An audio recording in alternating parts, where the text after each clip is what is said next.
नमस्कार पेंशनर्स मित्रों, बेहद महत्वपूर्ण दिन है आज 9 दिसंबर।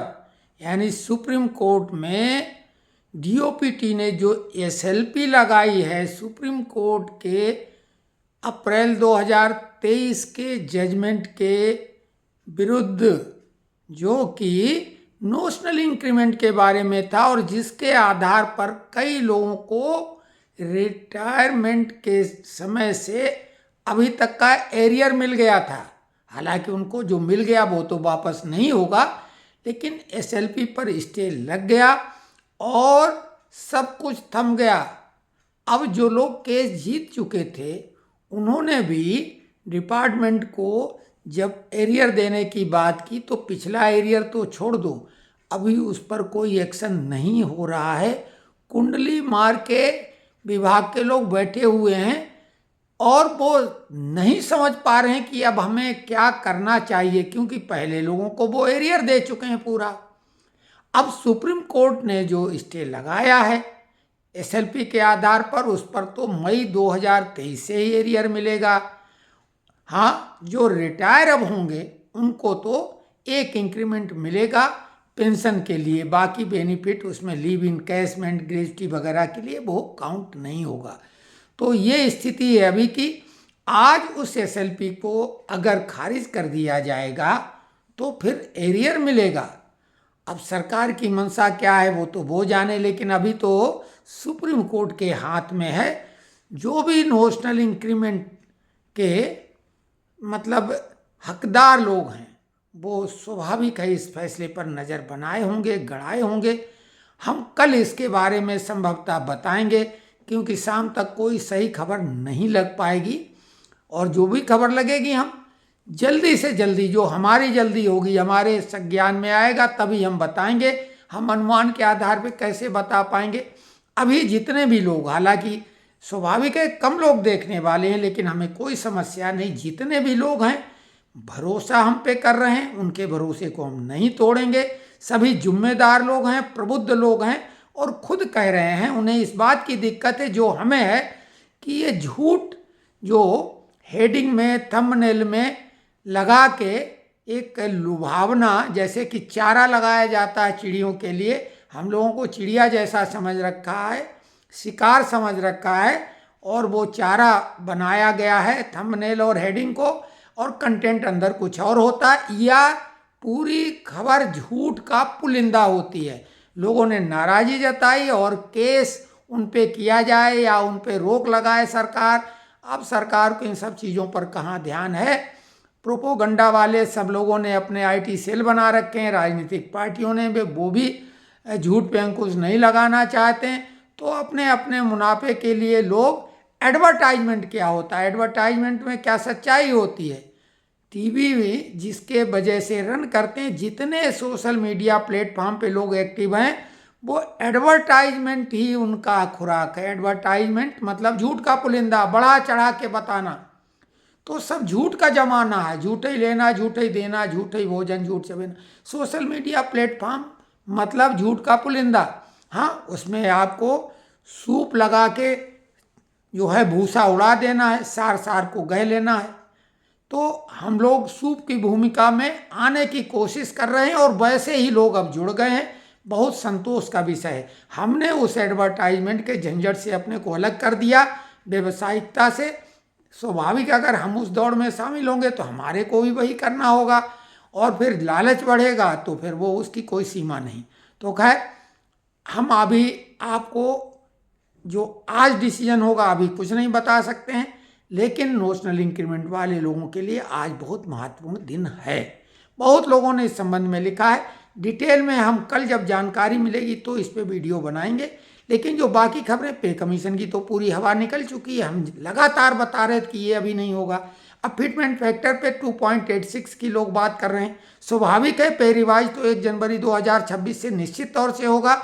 वो जो पीएसयू वाले तरीके से अब होगा उनमें फटाफट सब हो जाता है, कमेटी गठित की जाती है, उसमें नेता लोग भी बुलाए जाते हैं और वहीं रिवाइज होता है फिटमेंट फैक्टर के आधार पर। और उसके लिए 10 वर्ष की अवधि आवश्यक भी नहीं होती, लेकिन अभी चूंकि 10 वर्ष वाला फार्मूला चल रहा है और बिल्कुल ऐसा नहीं कि लगातार 10 वर्ष वाला फार्मूला चला। 73 के बाद में 86 में आया था पे कमीशन, 13 साल बाद। तो वो तो कांग्रेस का ही रिजीम था, कांग्रेस का ही सरकार थी। लोग सोचते ये सरकार विरोधी। सरकारें सभी वैसी ही होती, कब किसका फेवर लें और कब किसका। अभी जमाना बदल गया, अभी किसान ज़्यादा प्रभावी हैं और जो आंदोलन ज़्यादा उग्र कर पाता है उसकी बात ज़्यादा सुनी जाती है। हम लोग शालीन हैं, अनुशासित रहे हैं, नौकरी भी अनुशासित रह के की है, और अब तो हम लोग बुजुर्ग हो गए हैं, अब आंदोलन करने की वैसी कोई क्षमता भी नहीं है। अगर हम लोग करेंगे भी तो पेन ज़्यादा चलाएंगे, हम लोग पेन ही चलाएंगे। बाकी उसके बाद वाला शब्द हम नहीं बोल रहे हैं, लेकिन हम लोग तो इंकलाब जिंदाबाद भी जोर से अब नारे लगाने की स्थिति में नहीं है। खैर, तो कोई बात नहीं, हम जो प्रयास जितना कर पा रहे हैं मिलके, हमारी छोटी सी जो ये टीम बन गई है बहुत प्रभावी है। कल गाजीपुर से प्रधानाचार्य महोदय सिंह साहब हैं, उन्होंने फ़ोन किया था और उन्होंने एक पंजाब हरियाणा चंडीगढ़ हाई कोर्ट का डिसीजन शेयर किया और पैरा नंबर 10 की बात उन्होंने की। और जो उन्होंने बात की वो अब हम सबके लिए बताएं। बेहद बेहद महत्वपूर्ण वो डिसीजन है, और उस डिसीजन के आधार पर जो हरियाणा पंजाब चंडीगढ़ हाई कोर्ट ने डिसीजन दे दिया, और वो था 27 अगस्त 2024 का। उसमें उन्होंने ये कहा कि एक वेतन जब रिटायर व्यक्ति होता है तो अगर उसकी सेवा 6 महीने से अधिक की हो चुकी है रिटायरमेंट के समय, यानी एक इंक्रीमेंट जो पिछला मिला है उसके बाद 6 महीने से अधिक की सेवा अगर हो गई तो इंक्रीमेंट के लिए उसे 1 साल मान लिया जाएगा और उसे एक वेतन वृद्धि दी जाएगी। यानी जो सुप्रीम कोर्ट ने कहा है जून और दिसंबर में सेवानिवृत्त होने वाले, यानी उनको इंक्रीमेंट अगले महीने ड्यू, क्योंकि 2 बार मिलने लगा था 7th पे कमीशन में, तो उसका आशय तो ये था कि दिसंबर वालों को जनवरी में इंक्रीमेंट ड्यू और जून में जो रिटायर उनका जुलाई में। लेकिन इस हाई कोर्ट के आदेश के अनुसार चूंकि 6वें वेतन आयोग में ये निर्धारित कर दिया गया था कि 6 महीने से अधिक क्वालिफाइंग सर्विस को 1 साल मान लिया जाएगा, 5वें पे कमीशन तक 1 साल की सेवा होना चाहिए वेतन वृद्धि के लिए। और अगर EOLWP यानी जो आपकी विदाउट पे छुट्टियां होती, extraordinary leave, EOLWP extraordinary leave without pay, और within bracket on MC लिखा जाता था, यानी मेडिकल सर्टिफिकेट के आधार पे। अगर आपके पास कोई छुट्टी नहीं, बीमारी की छुट्टी ले रहे हैं और उस पर आप मेडिकल सर्टिफिकेट लगाते थे तो उसे क्वालिफाइंग सर्विस मान लिया जाता था, एक्स्ट्रा ऑर्डिनरी विदाउट पे।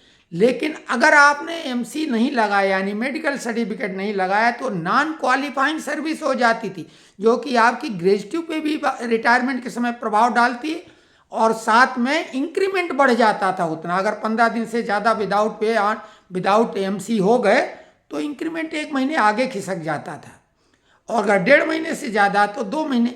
लेकिन 6वें पे कमीशन ने वो सिस्टम ख़त्म कर दिया। 6 महीने से अधिक, 180 दिन से अधिक अगर क्वालिफाइंग सर्विस होती थी तो इंक्रीमेंट का अधिकारी हो जाता था। उसी के आधार पर हरियाणा पंजाब चंडीगढ़ हाई कोर्ट ने डिसीजन दे दिया था 27 अगस्त 2024 की, जिसकी कापी प्रधानाचार्य सिंह साहब महोदय जो गाजीपुर में रहते हैं और बिहार से सेवानिवृत्त हुए हैं, उन्होंने कल फ़ोन भी किया था, विस्तार में चर्चा की थी। आज सुबह भी फ़ोन किया था, हमने बोला कि भाई हम आपका नाम लेके आपके द्वारा जो ये कोर्ट का आदेश प्रोवाइड कराया गया, उपलब्ध कराया गया, इसके आधार पर हम बताएंगे। कई लोगों ने इस संबंध में पहले चर्चा की थी, लेकिन हमने उनको मना कर दिया था। हमारे पास ऐसा कोई आधार नहीं था बताने का कोर्ट का, क्योंकि सुप्रीम कोर्ट ने तो जून और दिसंबर की कंडीशन लगाई हुई थी। लेकिन अब हाई कोर्ट को भी नकारा नहीं जा सकता है, और जो स्टे लगा हुआ है सुप्रीम कोर्ट में, SLP लगी हुई है, वो अप्रैल 2023 के मामले को लेकर लगी हुई है, और ये डिसीजन है अभी 27 अगस्त 2024 का। तो अब एक बात और है, अब और कई नए दावेदार तैयार हो जाएंगे अभी तो मसला 1 साल वालों का था। तो खैर ये बहुत अच्छी बात है उन लोगों के लिए। हमारे कई मित्र इसमें लिख भी रहे थे। निश्चित रूप से उसको अगर कहेंगे तो पूरे जो आर्डर है, सुप्रीम कोर्ट का आदेश है, निर्णय है, हम उसकी कापी ग्रुप में डाल देंगे, व्हाट्सएप ग्रुप में। आप सब लोग देखें, और जो लोग अगर ग्रुप में नहीं जुड़े हैं वो कहें तो फिर हम अलग से वीडियो बनाएं, लेकिन वो एक मशक्क़त फ्री की होगी। इससे अच्छा आप ग्रुप ज्वाइन कर लें तो वो हमारे को उस मेहनत से बचाएगा। तो आप लोगों से फिर से निवेदन है कि ग्रुप ज्वाइन कर लें। आप लोग मतलब एक दूसरे की मदद उससे कर पाते हैं। कई समस्याएं छोटी हो जाती हैं, अगर पूरी तरह से हल नहीं हो पाती, एक संतोष प्राप्त होता है। और आपके पास भी कोई ऐसा ज्ञान है तो उसका भी एक सम्मान वहाँ पे मिलेगा, क्योंकि जो शेयर करते हैं स्वाभाविक, हम कहेंगे दूसरे लोगों से जो वो जानकारी लेते हैं और उपयोगी जिन्हें लगती वो थैंक्स लिख दें तो उनका हौसला और बढ़ेगा। तो ये बहुत अच्छा ग्रुप है। और जो तेरा तुझको अर्पण क्या लागे मेरा, हमारा कोई इसमें बहुत अहम रोल ही नहीं रहता है, वो तो सब आप लोग एक दूसरे का करते हैं। जापानी एक पद्धति है क्वालिटी सर्किल वाली, वो पूरी तरीके से उसमें इम्प्लीमेंट हो रही है। हाँ, कुछ लोग उसमें गुड मॉर्निंग, गुड इवनिंग और कुछ अच्छे विचार शेयर करते हैं, और वो उस चक्कर में पेंशनरों की समस्याएं थोड़ी कम उभर पाती हैं। और लोगों ने बोला कि ऐसा करने को मना करो। हम मना तो नहीं कर सकते हैं क्योंकि वो कोई बुरी बात नहीं कर रहे हैं, लेकिन कोशिश करें कि ऐसे विचार जब बेहद जरूरी हो तभी प्रेषित करें, बहुत अच्छे हो तभी प्रेषित करें। बाकी पेंशनरों से संबंधित जो भी कुछ आपके पास जानकारी है, सीनियर सिटीजन की लाइफ स्टाइल के बारे में कोई बहुत महत्वपूर्ण जानकारी वो शेयर करें, क्योंकि पेंशनर का मतलब सीनियर सिटीजन अधिकतम के मामले में जिन्होंने वॉलंटरी रिटायरमेंट अगर नहीं लिया है तो सिंह साहब को धन्यवाद हम देंगे, और ये उनकी जानकारी सही थी। इसके अलावा पे कमीशन का मामला खत्म हो गया, कम्यूटेशन के मामले को लेके और नोशनल इंक्रीमेंट के मामले को लेकर 5% पेंशन जो वृद्धि 65 साल के बाद होनी, इसके बारे में जो है बेन्नी बेन्नहन ने, जो कि कांग्रेस के सांसद महोदय हैं केरला से, उन्होंने एक पत्र लिखा निर्मला सीतारमण को।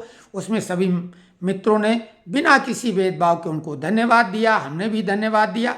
और इस मामले में हम कोई पार्टी लाइन पर नहीं है, नंबर 1 पे पेंशनर हैं। पेंशनर्स भाई भाई, धर्म जात की ना कोई खाई, हम लोगों के बीच में कुछ नहीं, हम लोग सबसे पहले पेंशनर हैं। और पार्टी लाइन बाद में, वोट तो किसी एक को देते ही हैं तो फिर पार्टी लाइन से अलग नहीं। लेकिन यहाँ पे इसका कोई भेद नहीं। अगर घोर समर्थक कोई आपकी विरोधी पार्टी का भी, तो उसका भी अगर आपसे कुछ पूछना है तो बताओ, और अगर वो कुछ बता पा रहा तो हम लोगों को अपना देखना है। एक परिवार में 2 विचारधाराओं के लोग, 4 विचारधाराओं के लोग हो सकते हैं। डीए मर्जिंग की खबर चलाई जा रही है, अभी ऐसी कोई खबर नहीं। फिक्स मेडिकल अलाउंस की भी ऐसी कोई अभी पुख्ता खबर नहीं है। और जो ताज़ा खबरें होंगी वो हम बताएंगे। फिटमेंट फैक्टर पे 2.86 की खबर जोर शोर से लोगों ने चलाई, वाहवाही लूटी। बिल्कुल वो ऐसा संभव ही नहीं है, क्योंकि पिछली बार 7th पे कमीशन में 2.57 फिटमेंट फैक्टर तब था जबकि महंगाई 120% से अधिक हो गई थी यानी पे कमीशन के पहले। तो अभी तो महंगाई उसकी आधी भी नहीं हो पाएगी, 60 भी नहीं हो पाएगी, लेकिन अधिकतम 60 मान लो, तब भी आधी है। तो जो 1.86 की खबरें चलाई जा रही हैं वो वास्तविकता के काफ़ी करीब हैं। वो 1.98 भी हो सकता है, लेकिन 2 को क्रॉस नहीं करेगा ऐसा मानना है। हालांकि ये निगोशिएशन पावर, निगोशिएशन कैपेसिटी हमारे श्रमिक नेताओं के पास ईमानदारी के साथ कितनी है, तर्क शक्ति कितनी है, उस पर डिपेंड करेगा। नेशनल काउंसिल जेसीएम की बैठक कभी भी अब हो सकती है, ड्यू है। उस मीटिंग में देखते हैं इस बार कितने मुद्दे हल होंगे, बहुत उम्मीद उससे हम लोगों ने लगा रखी है। और पे कमीशन चूंकि ड्यू है तो महत्वपूर्ण हो जाता है फिटमेंट फैक्टर। पे कमीशन गठित हो या ना हो, नेताओं का रोल वैसा ही रहेगा।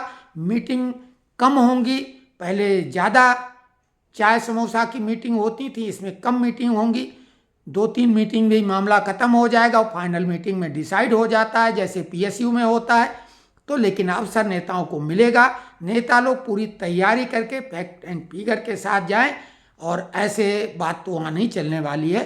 तो उम्मीद 1.98 तक की हम कर सकते हैं, क्योंकि 1.86 से कम तो नहीं होगा ये हम मानते हैं, लेकिन हमारे हिसाब से 1.98 तक मामला जाएगा फिटमेंट फैक्टर में। अगर नेता लोगों ने दबाव बनाया कि जैसे लिखा रहता था बाटा में इतने रुपए 99 पैसे, तो इसी तरीके से 2 के अंदर तक तो बार्गेनिंग हो ही जाएगी और सरकार मान भी लेगी अगर नेता लोग सही ढंग से करा पाएंगे। तो ये जानकारी कैसी लगी आप लोग कमेंट्स बॉक्स में लिखें। हाँ, एक सज्जन ने और थोड़ा पेंशन, वो हमारे ग्रुप में उन्होंने कमेंट्स में लिखा था या ग्रुप में, वो हमें दिमाग में अभी आ गया है। उन्होंने OKX वॉलेट से, OKX ये वॉलेट होता है, जैसे हम लोग पर्स रखते हैं उसको भी वॉलेट बोलते हैं, ऐसे जो क्रिप्टो करेंसी होती है उसमें वॉलेट और एक्सचेंज होती हैं।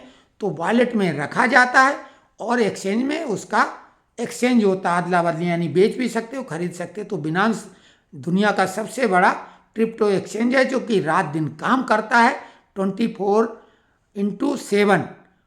तो इसमें बिनांस में उसको उनके पास USDT है, क्रिप्टो वाला USDT। उन्होंने बोला OKX से कैसे बिनांस में ट्रांसफ़र करें, तो हमने अब उस पर बहुत बड़ा डिटेल में बताना पड़ेगा। हम उस पर वीडियो तो अमूमन बनाते नहीं हैं, लेकिन सवाल पूछा है तो अगर वो दोबारा उपस्थित हों कमेंट्स में या वो ग्रुप में ज्वाइन करें तो हम उनको पूरा डिटेल उसका दे देंगे। बिल्कुल निश्चिंत रहें, सवाल कोई भी पूछेंगे हम उसको डग आउट नहीं करेंगे। हाँ, फालतू नहीं होना चाहिए भाई, जो हमारे दायरे के हैं, और पूछने का अंदाज गरिमामय होना चाहिए, क्योंकि सभी भद्र लोग और हमारे ग्रुप में अच्छे लोग जुड़े हुए हैं, उनकी गरिमा का ध्यान रखें। हाँ, क्रिप्टो करेंसी में बहुत कुछ खराब मतलब स्थिति भी बन सकती है। वो चाहे जितना पैसा डुबो दो और चाहे तो बहुत माला माल भी कर दे। तो उसके संबंध में हमने एक बार ज़रूर कहा था कि हम तो फ्री वाला आपको बताने वाले थे, माइनिंग भी उसमें होती जिसमें फ्री में हमारे पास हैं, काफ़ी कॉइन है फ्री वाले। हमने एक टाइम में वही काम किया था, अब उससे मन ऊब गया, उसको किनारे कर दिया। लेकिन अभी भी कुछ कॉइन हमारे पास हैं जिनकी अगर वैल्यू देखी जाए संतोषजनक है, तो वो है। अब उस पर कोई पूछेगा तभी बताएंगे, मनोरंजन की चीज़ें हैं। लेकिन OKX वॉलेट है और बिनांस क्रिप्टो एक्सचेंज है, तो उसका ट्रांसफ़र का हम आपको विधिवत, जो अब हमें उनका नाम भी याद नहीं आ रहा, लेकिन दिमाग में बात आई तो वो सज्जन अगर कमेंट्स करेंगे तो कमेंट्स में ही हम शेयर कर देंगे पूरा डिटेल। और अगर ग्रुप में जुड़ जाएं तो बहुत अच्छा। ग्रुप का, व्हाट्सएप ग्रुप का लिंक डिस्क्रिप्शन में सबसे ऊपर दे देंगे, वो ऊपर ही दिखाई देगा, क्लिक करेंगे। और जिन लोगों को उसके द्वारा ज्वाइन करना नहीं आता वो अपना मोबाइल नंबर कमेंट्स बॉक्स में लिखें और लिखें कि हम ग्रुप ज्वाइन करना चाहते हैं, तो हम उनको ग्रुप में जोड़ देंगे। धन्यवाद। कमेंट्स में लिखें कि ये वीडियो कैसा